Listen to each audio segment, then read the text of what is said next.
Welcome to another video from Past the GED. This video is about 6 key things that you need to know about the GED formula. We'll talk about how you can get a higher score, where to locate the formula, and 6 key things that you need to know.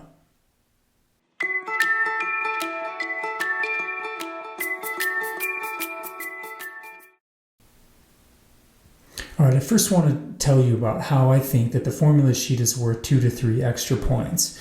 If you know it really well, you're going to save time, and that's extra time that you can devote to difficult questions. Secondly, you are going to know what's on the formula sheet and be able to use it.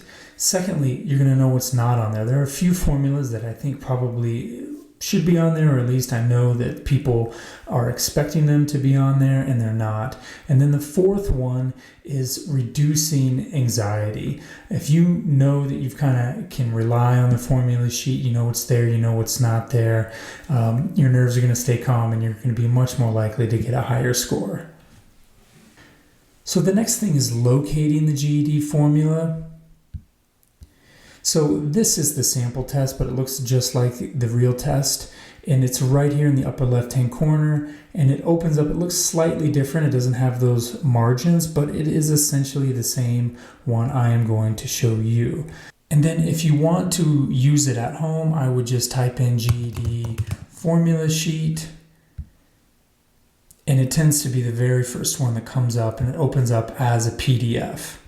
Okay, here is the formula sheet and the rough location of where the 6 things are on the sheet that I'm going to be showing you. Let's get started with number 1. Okay, the first thing is just recognizing that the area and perimeter are for 2-dimensional shapes, and surface area and volume are for 3-dimensional shapes. I've worked with a lot of people, and knowing that, it can be really helpful. You can see I've put some images here so that you can kind of see the difference of what I'm talking about. Very useful to know when you're working with problems, because they often give you a picture of the problem that you're working with. The second thing brings me to one of those formulas that a lot of people expect to be on here, which is not on it, which is a cube. A cube is a rectangular prism. And so in a way they do give you the formula for it, but they don't specifically call out cube. And so there is a formula for it. The surface area of a cube is 6 times side squared. So in other words, you find the area of one side, there are 6 sides, and you multiply 6 times the area of the one side.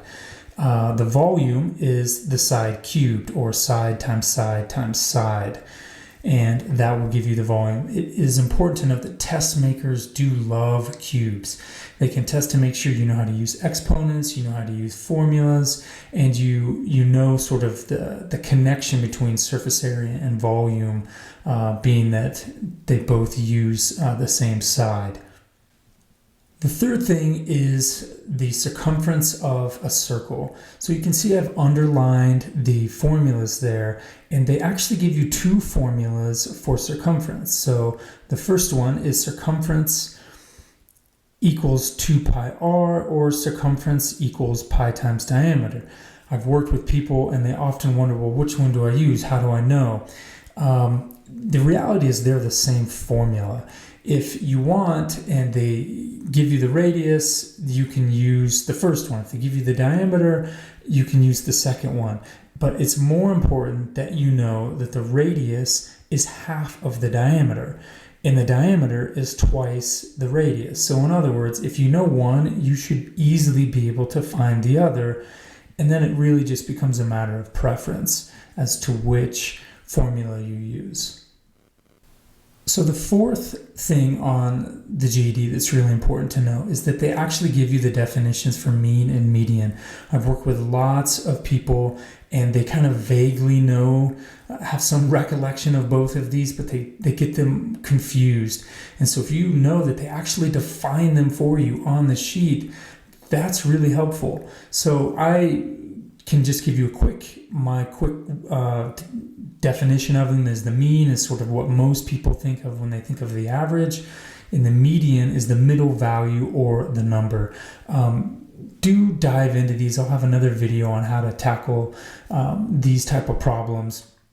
Also know that test makers love to ask how to find the missing value when given the mean. So this will be helpful, but I always like to plug that that's really what test makers love. So do look out for a video on that, because it's sort of an easier concept once you know how to do it. All right, number 5 brings us to the algebra section of the formula sheet. And the one thing I just want to call out is that you will likely be called upon to use all of these formulas on the GED.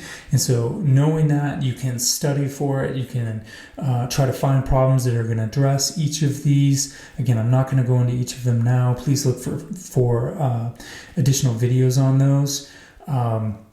There's one that I want to call out, which is number 6. On simple interest. So the important things to know about simple interest, they do give you the formula. Obviously, it's I equals PRT, where I is the interest, P is principal, R is the rate, and T is time. But what they don't tell you is that the rate has to be in a percentage. So you either have to put 5% or 0.05 if they say that the interest rate is 5%. You can't just enter in 5. It'll be wrong. And the one that's, I think, most important is the time. Has to be in years. And test makers love to give you months. So if they give you, for example, 27 months, you're just going to divide 27 by 12 to get 2.25 years. So keep that in mind. You will definitely see a couple of these problems on the test. It's worth practicing these and knowing this formula sheet. Okay, final takeaways. Make sure you use the formula sheet. You can use it on every single question of the test. Understand where to find surface area and volume of a cube. And 3, know the difference between the radius and the diameter of a circle. 4, remember that percent in years for simple interest. And then 5, make sure that you really brush up on those algebra formulas. You will probably see them all, and maybe only just a few of the shape formulas. Hey, thanks for watching. If you like this video, please hit the like button. If you'd like to see more of these videos, please subscribe. If you want a daily question in your Instagram or Facebook feed, please look for our profiles below, and you can get a daily question there, as well as links when there's new videos posted. And good luck on the GED.